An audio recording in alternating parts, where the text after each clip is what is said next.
अस्सलाम वालेकुम। आज हम लोग साउंड की एक और करैक्टरिस्टिक को डिस्कस करेंगे जिसे हम इंटेंसिटी कहते हैं। इंटेंसिटी को अगर दूसरे लफ्ज़ों में कहा जाए तो इसे शिद्दत भी कहा जाता है। तो साउंड की इंटेंसिटी क्या होती है, आज हम वो डिस्कस करेंगे। Sound basically is a form of energy which travels from one place to another. ठीक है, साउंड जो है वो एक एनर्जी ही की फॉर्म है जो एक से दूसरी जगह पर ट्रैवल करती हुई जाती है। तो इंटेंसिटी जो है वो क्या चीज़ होती है, उसके लिए हम इसकी डेफिनेशन को देखते हैं। सबसे पहले यहाँ पर इसकी डेफिनेशन गिवन है आपकी बुक में। इस डेफिनेशन के अकॉर्डिंग ये लिखा है, sound energy passing per second. हर सेकेंड के अकॉर्डिंग हमने देखना है कि साउंड एनर्जी पास कर रही है किस में से, यूनिट एरिया, एक यूनिट एरिया में से, which is held perpendicular to the direction of propagation of sound waves. For example, यहाँ पे ये हमारी साउंड वेव्स आ रही हैं, ये जो रेड कलर में आपको दिखा रही हैं, और ये जो है एक एरिया है जो 1 मीटर स्क्वायर का एरिया है, इसके अंदर से ये वेव्स पास कर रही हैं। हर सेकंड में हमने एक एरिया ले लिया। हम लोग एक स्टैंडर्ड फिक्स कर देते हैं एक्चुअली हर चीज़ को मेजर करने के लिए।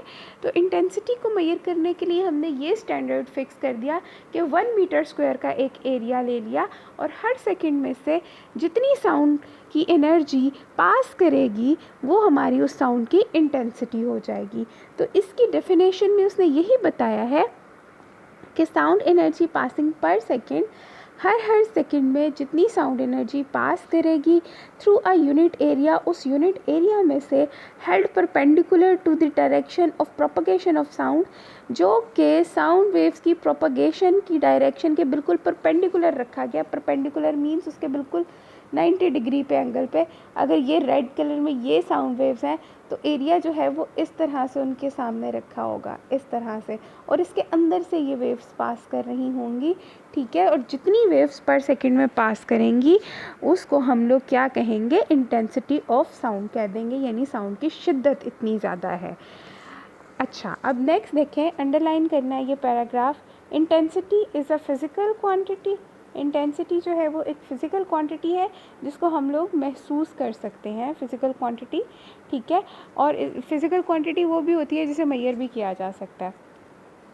अच्छा, and it can be measured accurately, और इसको हम बहुत अच्छे तरीके से इसकी मेजरमेंट कर सकते हैं। The unit of intensity of the sound is watt per square metre. Intensity of sound का जो यूनिट है वो है जी watt per square metre. Capital W, small m, और उसके ऊपर -2 लिखा हुआ है जिसका मतलब है वॉट पर स्क्वायर मीटर। ये हो गया हमारा इंटेंसिटी ऑफ साउंड। अब आगे चलते हैं, sound intensity level. Human being के लिए जो इंटेंसिटी लेवल ऑफ साउंड है उसकी कुछ कैलकुलेशन यहाँ पे दी हुई है और उसके बारे में कुछ इन्फॉर्मेशन भी दी हुई है, इसको हमने पढ़ना है। सबसे पहले देखें, the human year can respond. इंसान का जो कान है, ह्यूमन ईयर, वो रिस्पॉन्ड कर सकता है, मतलब सुन सकता है आवाज़ को, या फिर आवाज़ का रिएक्शन दे सकता है, या हमारा जो इंसानी कान है वो किस हद तक आवाज़ को जो है उस पर असरअंदाज होती है, वो कहाँ से शुरू होती है और कहाँ पे ख़त्म होती है। The human ear respond to the intensities ranging from, हमारा जो इंसानी कान है वो इन इंटेंसिटीज़ पर असरअंदाज हो सकता है जो कहाँ से स्टार्ट होती हैं, जो स्टार्ट होती हैं 10⁻⁻12 वाट पर मीटर स्क्वायर से 1 वाट पर मीटर स्क्वायर को। ये थोड़ी सी बात समझने वाली है कि जो intensity of the sound 10⁻12 watt per metre square से शुरू होती है, वहाँ से लेकर intensity 1 watt per metre square तक हमारा ह्यूमन ईयर जो है वो उसको सुन सकता है। कल हमने देखा था कि फ्रीक्वेंसी जो है वो 20 हर्ट्ज़ से 20,000 हर्ट्ज़ तक हमारा ह्यूमन ईयर जो है उस पर रिस्पॉन्ड करता है, और जो इंटेंसिटी लेवल यानी आवाज़ की शिद्दत जिस पर हमारा कान रिस्पॉन्ड करता है वो 10⁻12 यानी कम से कम आवाज़ 10⁻12 इंटेंसिटी की, और ज़्यादा से ज़्यादा आवाज़ 1 वाट पर मीटर स्क्वायर की इंटेंसिटी की होती है, जिसकी वजह से 10⁻⁻12 वाट पर मीटर स्क्वायर को हम लोग loudness of the faintest audible sound कहते हैं। फेंटेस्ट ऑडिबल साउंड मतलब मध्यम आवाज़ की ज़्यादा से ज़्यादा वो जितनी हमें मध्यम आवाज़ जितनी हम सुन सकते हैं वो होती है हमारी 10⁻⁻12, और जितनी लाउड हम साउंड सुन सकते हैं उसकी जो लाउडनेस होती है वो 1 वाट पर मीटर स्क्वायर होती है, उसकी इंटेंसिटी इतनी हुआ करती। अच्छा जी, और उसके बारे में उसने बाद में यहाँ पे लिख दिया कि 1 वाट पर मीटर स्क्वायर जो है is the loud enough to be painful, ये इतनी ऊंची होती है कि ये हमारे कानों को तकलीफ़ भी दे सकती है। दोबारा प्लीज़ इन लाइंस को अंडरस्टैंड कर लें। इन लाइंस को लिखने का मकसद क्या है? The human ear respond to the intensities ranging from 10⁻⁻12 watt per metre square to more than 1 watt per metre square. इंसानी कान किन इंटेंसिटी लेवल पे रिस्पॉन्ड करता है जो कि 10⁻⁻12 से स्टार्ट होती हैं और 1 वाट पर मीटर स्क्वायर पे जाकर ख़त्म होती हैं। 10⁻⁻12 कम वाला लेवल है और 1 watt per metre square maximum level है, जिसके बारे में उसने लिखा है विच इज़ लाउड इनफ, जो इतना ऊंचा होता है टू बी पेनफुल कि वो हमारे कानों को तकलीफ़ दे सकता है। आगे देखें, अगली लाइन में है because the range is too wide, क्योंकि ये रेंज बहुत वसी है। अब 10⁻⁻12 इंतहाई मध्यम आवाज़ की इंटेंसिटी और जो 1 वाट है वो इंतहाई ऊंची आवाज़, तो इसके दरमियान में बहुत सी आवाज़ें आती हैं, हर आवाज़ की अपनी अपनी इंटेंसिटी होती है। तो उसने कहा कि ये रेंज बहुत वसी है, 10⁻⁻12 से 1 वाट तक बहुत वसी रेंज है, ये बहुत बड़ी रेंज है जिसमें बहुत सी इंटेंसिटीज़ आ जाती हैं।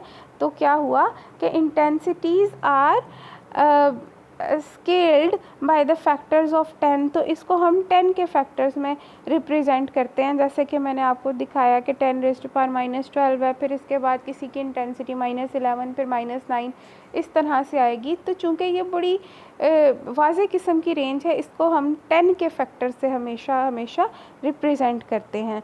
द बेयरली ऑडिबल साउंड, जो मुश्किल से सुनाई देने वाली आवाज़ है, मतलब वो इतनी मध्यम इतनी हल्की आवाज़ हो कि बड़ी मुश्किल से हम उसको सुन सकें, इतनी हल्की आवाज़ हो, तो the बेयरली Audible and the faintest intensity of the sound is 10⁻⁻12। तो 10⁻⁻12 जो इंटेंसिटी है साउंड की वो क्या है, बड़ी मुश्किल से हमें सुनाई देती है। बेयरली ऑडिबल मीन्स हम लोग बड़ी मुश्किल से उसको सुन सकते हैं क्योंकि वो इतनी मध्यम आवाज़ होती है। अच्छा, ये हो गया। उसके बाद उसने कहा कि इसको हम लोग रेफरेंस ले सकते हैं।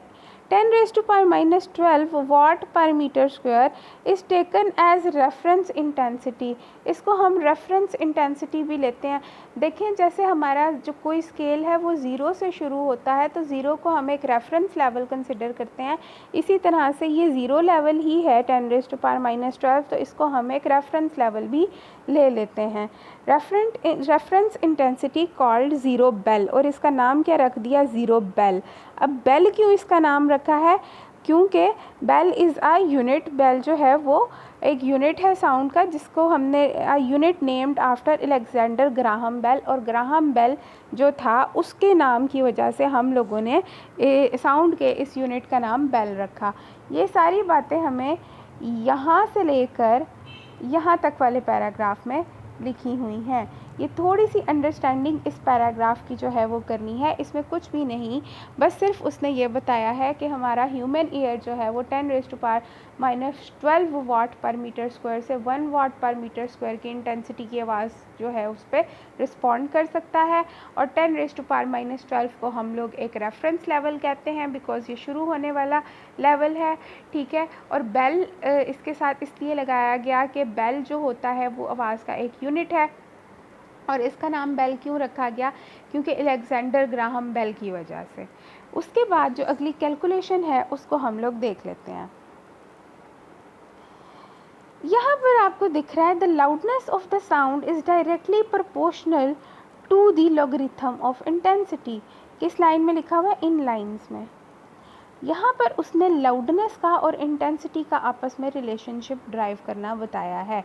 उसने कहा कि जो लाउडनेस एल, कैपिटल एल से जिसको रिप्रेजेंट किया है, और इंटेंसिटी को उसने चूँकि आई से रिप्रेजेंट किया है, इनका आपस में डायरेक्टली प्रोपोर्शन का रिलेशनशिप है।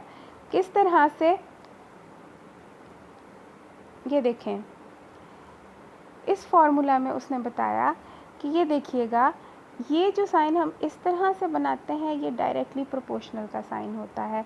तो यहाँ पर उसने कहा कैपिटल एल जो कि लाउडनेस को शो कर रहा है डायरेक्टली प्रोपोर्शनल है इंटेंसिटी के लॉगरिथम के। और हमें ये भी पता है कि डायरेक्टली प्रोपोर्शनल के साइन को हमेशा हम एक कांस्टेंट के साथ रिप्लेस करते हैं, और वो जो कांस्टेंट का साइन है वो यहाँ पर कैपिटल के साथ शो किया गया। तो ये एक इक्वेशन बन गई कि loudness of the sound is equal to के लॉगरिथम ऑफ इंटेंसिटी। आगे देखें हम, where k is the constant of proportionality. यहाँ पर जो कैपिटल के है वो प्रोपोर्शनैलिटी का कांस्टेंट है, जो कि हमने प्रोपोर्शनैलिटी के साइन को रिप्लेस करने के लिए यूज़ किया है। हमें एक बात को रिवाइज़ करना है यहाँ पे कि डायरेक्टली प्रोपोर्शन रिलेशन का मतलब ये होता है अगर आपकी एक साइड वाली चीज़ जो है वो इंक्रीज़ कर रही है तो दूसरी साइड वाली चीज़ भी इंक्रीज़ करेगी, अगर एक साइड डिक्रीज़ कर रही है तो दूसरी वाली साइड भी डिक्रीज़ करेगी। ये डायरेक्टली प्रोपोर्शन का रिलेशन होता है। उसके आगे देखें, लेट, क्या लेट करना है अब हम लोगों ने, एल नॉट। नॉट किसको कहते हैं, एल के साथ ही छोटा सा नीचे ओ आपको नज़र आ रहा होगा, इसको नॉट का साइन कहते हैं। Let L nought be the loudness of the faintest audible sound. अब एल नॉट किसको शो कर रही है, कौन सी लाउडनेस को, जो फेंटेस्ट ऑडिबल साउंड है, जो मध्यम आवाज़ है उसकी लाउडनेस को शो कर रही है। और जो कैपिटल सिंपल एल था वो किसकी लाउडनेस को शो कर रहा था, वो बुलंद आवाज़ की लाउडनेस को शो कर रहा था, और ये लाउडनेस है फेंटेस्ट ऑडिबल साउंड की। ठीक है जी। Of the intensity I naught, ठीक है, और जो हमारी intensity of faintest audible sound होगी वो आई नॉट होगी। ठीक है, तो इसकी इक्वेशन भी उसने उसी तरह से ड्राइव कर ली कि एल नॉट जो है वो इसी तरह से किसके इक्वल आ जाता है, के logarithm of intensity of the faintest audible sound. उससे उसने ये वाली इक्वेशन को कैलकुलेट कर लिया। दो इक्वेशंस इस तरह से हमारे पास आ गई। अब अगले पेज पर जाने से पहले मैं आपको ये बता दूंगी कि हमारी बुक में ये चीज़ मेंशन नहीं है, लेकिन ये यहाँ से लेकर ये नीचे यहाँ तक, यहाँ पे ये लिखा हुआ है के लॉग आई नॉट तक, यहाँ से लेके यहाँ तक हमारे पास क्या होता है, ऊपर से लेके नीचे तक, इस लॉ को वेब फ्रैंकर्स लॉ भी कहते हैं। ये बुक में मेंशन नहीं है लेकिन आपको पता होना चाहिए। अच्छा, उसके साथ ही ये वाला एक बड़ा इम्पॉर्टेंट पैराग्राफ दिया हुआ है, इस पैराग्राफ को इम्पॉर्टेंट मार्क करना है। और इसमें क्या लिखा हुआ है, ट्यूनिंग फॉक के बारे में इंफॉर्मेशन दी हुई है। ट्यूनिंग फॉक की जो फ्रीक्वेंसी है it depends upon the mass of the prongs. Tuning fork कुछ इस तरह का होता है, आपको कल भी बताया था, ये उसके प्रॉन्ग्स होते हैं और नीचे पकड़ने के लिए ये उसका हैंडल होता है। तो इसके प्रॉन्ग्स का जितना ज़्यादा मास होगा, ठीक है, उससे क्या होगा, the greater the mass the lower the frequency. जितना हैवी किस्म का ट्यूनिंग फॉक होगा उसकी फ्रीक्वेंसी उतनी ही ज़्यादा लोअर होगी। तो फ्रीक्वेंसी जो है वो ट्यूनिंग फॉक के उसके मैस पे डिपेंड करती है। आप काइंडली इसको इम्पॉर्टेंट मार्क कर लें। उसके बाद हम अगले पेज की तरफ मूव करते हैं। अगले पेज पर अब यहाँ पर उसने क्या लिखा हुआ है, आप अगले पेज पर डायरेक्टली एक इक्वेशन देख रहे हैं जिसमें उसने एल माइनस एल नॉट कर लिया है। यहाँ पर से आप देख सकते हैं कि उसने लाउडनेस में से कौन सी लाउडनेस में से उसने loudness of faintest audible sound को माइनस कर दिया है। ये जो बेसिकली उसने एल माइनस एल नॉट किया है ये उसने इंटेंसिटी लेवल कैलकुलेट करने के लिए किया है। ठीक है, और उसने यहाँ पर आगे दोनों को किस तरह से माइनस किया हुआ है, उसने दोनों इक्वेशंस को आपस में जब माइनस कर दिया तो हमारे पास के जो था वो कॉमन ले लिया उसने, तो लॉगरिथम ऑफ आई में से माइनस हो गया लॉगरिथम ऑफ आई नॉट, और चूँकि के दोनों में कॉमन था इसलिए उसने कॉमन करके इसको बाहर लिख दिया। एंड एज आ रिज़ल्ट अब क्या आ गया, एज आ रिज़ल्ट हमारे पास इक्वेशन बन गई के logarithm of I divided by I not. ये मैथमेटिक्स का एक रूल होता है कि जब हमारे पास दो लॉग्स जो हैं उनको आपस में माइनस किया जाता है तो लॉगरिथम ऑफ आई था और लॉगरिथम ऑफ आई नॉट था, ये दो लॉगरिथम्स आपस में माइनस हो रहे थे, तो वो इक्वेशन अब हमारे पास क्या बन गई, वो logarithm I divided by I not हो गई। ये मैथमेटिक्स का रूल है जो हमारे लॉगरिथम्स को इस तरह से डील करता है। अब नीचे देखते हैं कि ये इक्वेशन के बारे में बुक में क्या लिखा हुआ है। The difference L minus L not, ये जो ऊपर आपको बताया था ये वाला डिफरेंस, ठीक है, यानी एल माइनस एल नॉट को जब हमने एक दूसरे से माइनस कर दिया था, between the loudness L of an unknown sound and the loudness L not. अब उसने कहा कोई सी भी एक साउंड हम ले लेते हैं जो कि लाउड होती है, वो एल है, और एल नॉट हमने रेफरेंस लेवल लिया था, इसलिए हमेशा किसी भी हम लोग साउंड को जब इंटेंसिटी लेवल कैलकुलेट करना होगा तो हमेशा हम लोग 10⁻⁻12 यानी एल नॉट से हम लोग माइनस करेंगे, क्योंकि L not was the reference level, ठीक है, तो हमेशा ये तो सेम रहेगा, तो उसमें से हम कोई भी साउंड जो लाउड होती है ना उसको माइनस कर सकते हैं। इस कॉल्ड द इंटेंसिटी लेवल। तो एल माइनस एल नॉट यानी loudness of faintest audible sound में से जो किसी भी और साउंड की लाउडनेस को सिर्फ एल को माइनस किया जाए जब एल नॉट में से, तो वो बन जाता है इंटेंसिटी का लेवल। ठीक हो गया, ये आप लोग इंटेंसिटी लेवल इसका कहलाता है। देयरफॉर ताहम क्या हुआ, the intensity level of unknown sound is given by, ऐसी साउंड जिसका हमें नहीं पता और उसकी इंटेंसिटी का लेवल हमने फाइंड करना है, तो उसके लिए ये फार्मूला फाइनली कैलकुलेट होकर आ गया, intensity level is equal to के logarithm of I divided by I not.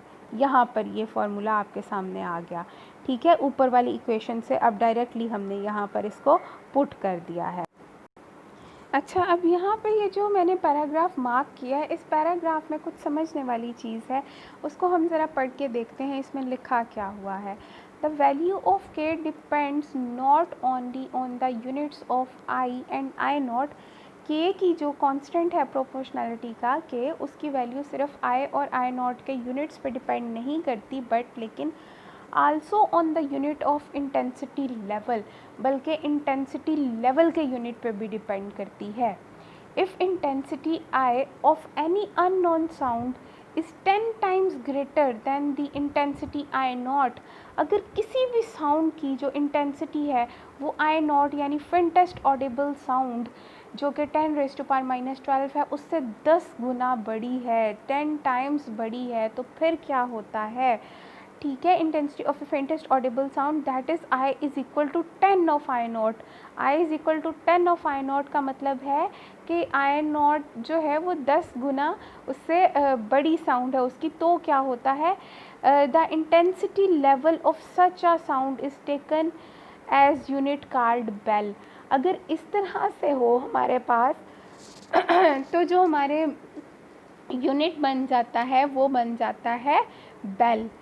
जब हमारे पास इस तरह का केस हो कि जो हमारी इंटेंसिटी आई है किसी की भी साउंड की वो 10 गुना यानी 10 टाइम्स ग्रेटर हो इंटेंसिटी आई नॉट से, तो फिर हम लोग जो इसका यूनिट लेते हैं मेजरमेंट के लिए वो बेल ले लेते हैं। द वैल्यू ऑफ द के बिकम्स 1, और इस सूरत में जो कांस्टेंट के है उसकी वैल्यू 1 हो जाती है। देयरफॉर के इज़ इक्वल टू 1 हम लोग पुट करें तो हमारे पास नीचे एक नई इक्वेशन बन जाती है, intensity level is equal to log I divided by I nought, और उसके साथ जो हम यूनिट इस्तेमाल करते हैं वो बेल इस्तेमाल करते हैं, जो कि हमारे पास यहाँ पर मेंशन है ये चीज़। पैराग्राफ को ध्यान से पढ़िएगा, अंडरस्टैंडिंग हो जाएगी। उसके बाद इसके नीचे वाले पैराग्राफ में आ जाते हैं और इस इक्वेशन को नीचे वाले को समझ लेते हैं यहाँ पर क्या है। ये कंप्लीट पैराग्राफ को अब हमने समझना है कि यहाँ पर क्या है। इस पैराग्राफ में उसने बताया bel is very large unit. अब जो बेल है वो एक बहुत बड़ा यूनिट है, किसका यूनिट है, of intensity level, intensity level calculate करने का एक बहुत बड़ा यूनिट है बेल। जनरली आम तौर पे अ स्मॉलर यूनिट, एक छोटा यूनिट कॉल्ड डेसिबल, जिसको हम डेसिबल कहते हैं, इज़ यूज्ड, वो इस्तेमाल किया जाता है। बिल्कुल ऐसे ही जैसे हमने मीटर को मिलीमीटर सेंटीमीटर में छोटा करके डिवाइड किया हुआ है, इसी तरह से बेल चूँकि एक बड़ा यूनिट है और इस बेल यूनिट को हमने डेसिबल में डिवाइड कर दिया है। Decibel is abbreviated as small d capital B, d B से इसको एब्रीविएट भी किया जा सकता है। इट मस्ट बी रिमेंबर्ड, ये याद रखना चाहिए, दैट वन बेल के एक bel is equal to 10 decibel, वो 10 डेसिबल के बराबर होता है। If the intensity level is measured in decibels, तो हमारी इक्वेशन जो है वो क्या बनती है, intensity level is equal to 10 log of I divided by I nought decibel. तो जिस तरह से ये निचली इक्वेशन मेंशन की हुई है यहाँ पर, ये वाली, तो ये डेसिबल्स में इस तरह से कैलकुलेट होकर आ जाती है। अब हमारे पास क्या हुआ नीचे, using equation 11.5 we can construct a scale. हम इस इक्वेशन को यूज़ करते हुए एक पूरा स्केल बना सकते हैं of measuring the intensity level of sound. उससे हम बहुत से intensity level of sound calculate कर सकते हैं। Such a scale is known as decibel scale, और ऐसे स्केल को हम डेसिबल स्केल भी कह सकते हैं। और ये जो डेसिबल हमारा स्केल है, ये सामने हमारे पास कुछ जो पैराग्राफ्स हैं वहाँ पर गिवन है।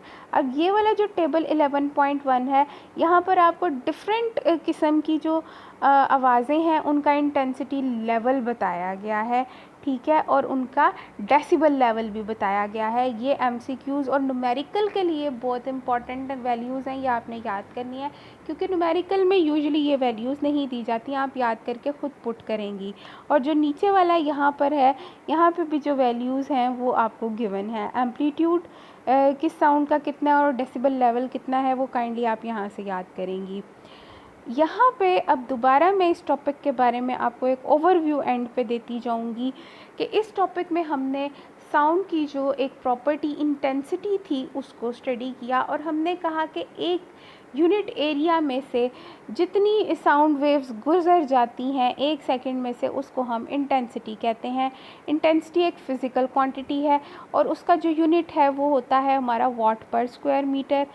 और इंटेंसिटी जो है उसका ताल्लुक़ लाउडनेस के साथ डायरेक्टली होता है, तो लाउडनेस जो होती है वो डायरेक्टली प्रोपोर्शनल होती है लॉगरिथम ऑफ इंटेंसिटी के। इसी तरह से loudness of the faintest audible sound जो है वो logarithm of faintest Audible intensity के बराबर होती है। उससे हमने दो इक्वेशंस निकाली, दोनों इक्वेशंस को माइनस किया, तो L माइनस एल नॉट, चूँकि इंटेंसिटी लेवल हमने फाइंड करना था, उससे हमने एक इक्वेशन बना ली जो इंटेंसिटी लेवल आ गया K log I divided by I nought. और फिर हमने उसका यूनिट के साथ बेल लगाया, चूँकि इंटेंसिटी लेवल का यूनिट बेल था। फिर हमने कहा कि बेल एक बहुत बड़ा यूनिट होता है, उसको हमने एक छोटे यूनिट से रिप्लेस करना है जो कि डेसिबल था, और हमने ये बताया कि 1 बेल जो है वो 10 डेसिबल्स के इक्वल होता है। उसके बाद हमने नीचे डिस्कस किया कि हम लोग इस इक्वेशन को यूज़ करते हुए बहुत सी चीज़ों के डेसिबल लेवल फाइंड कर सकते हैं, यानी उनके डेसिबल में इंटेंसिटी लेवल को फाइंड कर सकते हैं। ये था हमारा टॉपिक। अब हम लोग देखते हैं नीचे वाले एग्जाम्पल जो कि बहुत इम्पॉर्टेंट है, और ये example board point of view के लिए भी बहुत इम्पॉर्टेंट है। ज़रा इसको आपने ध्यान से अंडरस्टैंड करना है। Calculate the intensity level of, किस किस का इंटेंसिटी लेवल फाइंड करना है। ए, सबसे पहले उसने कहा faintest audible sound, faintest audible sound जिसकी वैल्यू 10⁻⁻12 फिक्स थी, उसका इंटेंसिटी लेवल फाइंड करें। And second, rustling of the leaves, पत्तों की फड़फड़ाहट की इंटेंसिटी लेवल को फाइंड करें। तो किस तरह से हम इंटेंसिटी लेवल फाइंड करते हैं, हमें पता है इंटेंसिटी लेवल जो है वो तो होता ही फिक्स है, आई जो है is equal to I naught 10⁻⁻12। सबसे पहले ए, intensity level of faintest audible sound can be calculated by subtracting I is equal to I naught. अब यहाँ पर चूँकि इंटेंसिटी लेवल है ही फेंटेस्ट ऑडिबल साउंड का, तो उसके लिए जो हमारी आई और आई नॉट की वैल्यू है वो 10⁻⁻12 ही होगी। अब हम लोगों के पास इंटेंसिटी लेवल का फॉर्मूला आ गया। Intensity level of faintest audible sound is equal to 10 logarithm of I divided by I nought था ना, ये वाला फॉर्मूला इसमें यूज़ हो रहा है। यहाँ पर जहाँ पे हमने वैल्यू पुट की है ना, वहाँ पे ये वाला फॉर्मूला इस्तेमाल करते हुए उसमें वैल्यू पुट की है, नीचे इस जगह पे वैल्यू पुट की है, यहाँ पर ये, ठीक है। तो 10 लॉग आई जो है फेंटेस्ट ऑडिबल साउंड का, आई भी 10⁻⁻12 और फेंटेस्ट ऑडिबल साउंड को आई नॉट तो हमारे पास फिक्स होती है, आई नॉट की वैल्यू हर किसी के लिए 10⁻12 होगी। दोनों एक दूसरे से कैंसिल हो गए, कैंसिल होके 1 आ गया, ठीक है। 10 लॉगरिथम ऑफ 1 जो है उसका आंसर हमारे पास कैलकुलेट करेंगे तो 0 डेसिबल्स आ जाएगा। अगला B portion, as the intensity of rustle of the leave, पत्तों की फड़फड़ाहट की इंटेंसिटी, उसकी वैल्यू उस टेबल में भी गिवन है, आप ज़ुबानी याद करेंगी। आई की वैल्यू उसके लिए होती है 10⁻⁻11, ये ज़ुबानी भी याद कर लीजिएगा, ठीक है। उसकी आई जो थी उसकी वैल्यू ये थी, और आई नॉट की वैल्यू मैंने बताया हर किसी के लिए सेम होगी क्योंकि वो एक रेफरेंस है, 10⁻⁻12 होगी वो, और उसको हमने यहाँ पर लिख लिया। Intensity level due to the rustling of the leaf is equal to 10 log 10⁻11 divided by 10⁻12। ये दोनों आपस में कट जाएंगे तो हमारे पास सिर्फ जो बाकी रह जाएगा वो 10 लॉगरिथम ऑफ 10 होगा, और इसका आंसर जब आप कैलकुलेट करेंगी कैलकुलेटर पे तो वो 10 डेसिबल्स आ जाएगा। काइंडली इसको बहुत ध्यान से आप सॉल्व कर लीजिए।